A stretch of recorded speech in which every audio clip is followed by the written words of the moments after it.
This November has a ton of very important energetic changes, with several planets changing directions, several planets changing signs, which shows a lot of switching gears or transitioning to different priorities in your life. And also, it shows moving forward with your manifestations.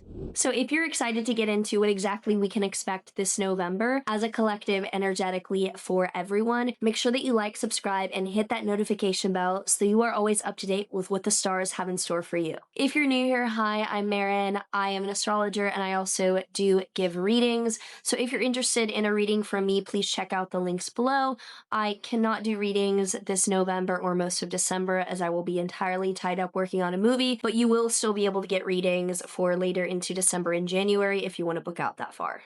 So this whole November, Jupiter in Cancer is going to trine Saturn in Pisces. This shows that Jupiter, the planet of growth and expansion, is in harmony with Saturn, the planet of stability and maturity. So this alignment shows a lot of cohesion and positive interaction between our goals and our optimistic dreams and the reality around us. It shows that our ability to see potential and see where we're starting out and the cold hard truth kind of things is in line with each other and provides a good glass half full while still recognizing what our situation is, endeavor and vibe to the month, basically. So on the 2nd to the 3rd, Venus in Libra is going to be squaring Jupiter in Cancer. This is actually really good for relationships. It could even feel over the top good. But basically, the 2nd to the 3rd, Venus squaring Jupiter, really, really positive interactions for relationships of all kinds. Sorry, there's cat fuzz all over me right now. Interactions and relationships of all kinds should be very, very gracious, optimistic, and very positive. Then on the 3rd, Mars in Scorpio is going to trine Neptune in Pisces, which shows connection between our efforts and our spiritual goals. It could also mean that you feel really in a flow state or very inspired to use your effort to achieve something beautiful or align with your goals and your values during that time. On the 4th, however, Mars is entering Sagittarius. So immediately it's going to oppose Uranus in Gemini. And the general switch from Mars in Scorpio to Mars in Sagittarius is that we're moving from Mars in a very precise, loyal, goal-oriented, laser-focused sign to Mars in a sign where it wants to use its efforts to adventure and explore and kind of just do things that get adrenaline and are novel. So you might find that instead of being very laser-focused, you start to be more adventurous or feeling as if you want to try out a bunch of different options rather than stick to the plan.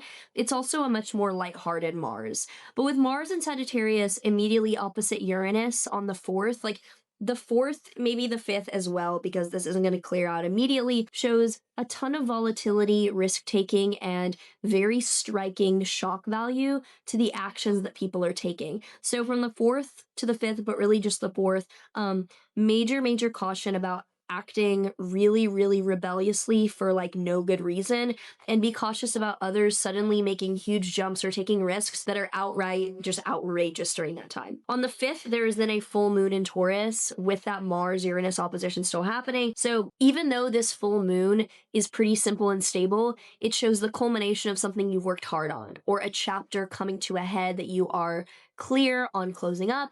Having that Mars-Uranus opposition during that does indicate that people's actions during this time could just be really, really shocking and volatile. Then on the 6th, Venus is entering Scorpio, and Venus is going from the sign of its home into the sign of its exile, where it is opposite a sign that it rules, Taurus. So you might feel as if relationships go from happy-go-lucky with everyone, really keeping the peace and really positive, to suddenly very, very intense, polarized, and only focused on those that bring out intense emotional reactions during this month. And on the 7th to the 8th, Venus in Scorpio is going to square Pluto in Aquarius.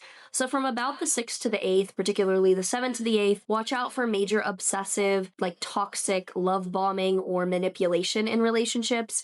Venus square Pluto can feel really important and intense, like you are being noticed or you are being obsessed with, like someone's obsessed with you, but it can be very toxic and paranoid or just unhealthily fixated during that time. Also on the 7th, Uranus retrograde is re-entering Taurus. So Uranus has been in Gemini for a few months this summer. It was a preview of that transit that will firmly start next spring.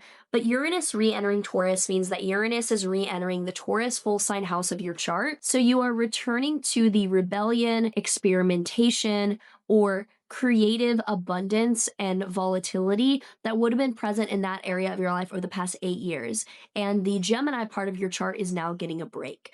So this shows in large part collectively that there might be more financial and almost like agricultural or property related adjustments in the world as a topic. You could see things like earthquakes or natural disasters picking up during this time, and there will be less discussion or huge innovation as relevant around things like AI or other tech, which is Uranus and Gemini related. You might just find that that's not as much of the focus for whatever reason. And from November until April, this is the case. So Uranus re-enters November 7th. It's there until April 2026. Then April 2026, it enters Gemini. It's not going back to Taurus. Then on the 9th, Mercury is stationing retrograde in Sagittarius.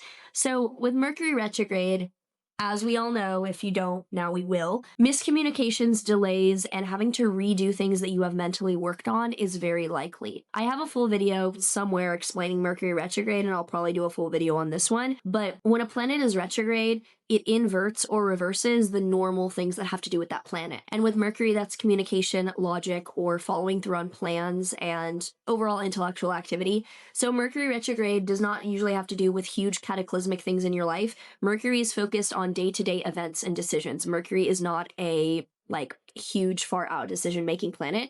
So this is not showing catastrophes in your life unless this is on something really challenging in your chart, and it's not showing any sort of breakup ending or massive change in your life situation, again, unless there's something in your chart being activated like that. But in general, it's going to show things like flight delays, or you show up and your friend thought the event was tomorrow, or you're having trouble getting your computer to work. Things like that are happening. So just be aware that this November does have a lot of that going on. Then from the 12th to the 13th, Mercury is going to be conjunct Mars in Sagittarius. So with Mercury retrograde conjunct Mars in an out of sign opposition to Uranus, because it's still so close, this is just so volatile and aggressive, because Mercury conjunct Mars is aggressive. In Sagittarius, it is rather adventurously, jokingly, or sarcastically, grandiosely aggressive. And with Mercury retrograde, this may involve things that we are not so sure about or things that we are not confident on. And that out of sign opposition to Uranus, even though it's out of sign, it's still so close, shows wanting to shock or say something that will really get to someone. Looks like communication about something that is not confirmed or set or really solid in your awareness, but that is intentionally going to shock or bewilder someone. And on the 18th, Mercury is re-entering Scorpio. So with Mercury retrograde leaving Sagittarius and re-entering Scorpio, we're going from over the top, gregarious, very expressive communication to much more pinpointed, precise communication. So you may feel as if suddenly the changes of the Mercury retrograde and the things that you're having to work on are switching to more precise, intense, serious things rather than all over the place kind of plans changing. Then on the 19th, there is a new moon in Scorpio, and this new moon is conjunct Mercury retrograde, and it's also opposite Uranus in Taurus. So with the new moon in Scorpio conjunct Mercury and opposite Uranus, this shows major themes of something new starting that involves a delay or a miscommunication. Whatever the thing is that's starting in your life involves a lot of having to redo or resolve or change the logistics involved, and it could be very shocking or volatile and done out of a place of wanting to impress or make a statement, because with a new moon opposite Uranus, it looks like the intent or the impulse to do this could have come from needing to do something shocking or volatile, and in Scorpio could be vengeance. So this new moon definitely could be a vengeance of having to do something that at the end of the day you need to redo or go back on with Mercury retrograde. Then on the 27th, Saturn is stationing direct in Pisces. So Saturn was in Aries this summer. It retrograded back into Pisces in September, and as of November 27th, it is stationing direct. So Saturn direct means that particularly in the Pisces house in your chart, you could feel as if rules and maturity in your life are more solid, like you are not reconsidering the plan of action or reconsidering what your boundaries are anymore, and you're more confident in moving forward with certain boundaries or boundaries in general and decision making in general in your life. You could just feel more decisive with the values and foundations of your life. Then on the 26th to the 27th, Venus in Scorpio is going to trine Jupiter in Cancer and Saturn in Pisces. This is a grand water trine and really, really lovely. Venus in Scorpio, trine Saturn in Pisces, trine Jupiter in Cancer. It shows that relationships and making mature decisions that are very empowering and optimistic are on the same page. So getting along with others and being inspired to grow while also staying grounded is very, very positive during this time. On the 29th to the 30th, Venus in Scorpio is going to be trine Neptune in Pisces, but also opposite Uranus and Taurus. So the end of the month with Venus trine Neptune, that is great for idealism and beauty and anything that is artistic or creative. But the opposition to Uranus shows that you could feel very restless, rebellious, or wanting to do crazy shit in relationships as well. So it's kind of a mixed bag. And do not be surprised if the ending of the month has a lot of changes, shakeups, or random impulses to behave egregiously in relationships. On the 29th, Mercury is going to station direct in Scorpio. So luckily, by the end of the month, Mercury is direct, and you should feel as if heading into December, there is more being on the same page or being clear and having goals and things executed well moving forward. And then on the 30th, Venus is entering Sagittarius. So the very end of this month and then into December, Venus going into Sagittarius shows a more lighthearted, adventurous, gregarious priority in relationships. You're going to feel more open to expressing and being emotional, and things aren't going to feel as serious. But I hope that you have a good November. I hope that all the changes, shifts, and things adjusting shows momentum for you in your manifestations. This is a very busy month in a good way. So yeah, hope this helps, and take care.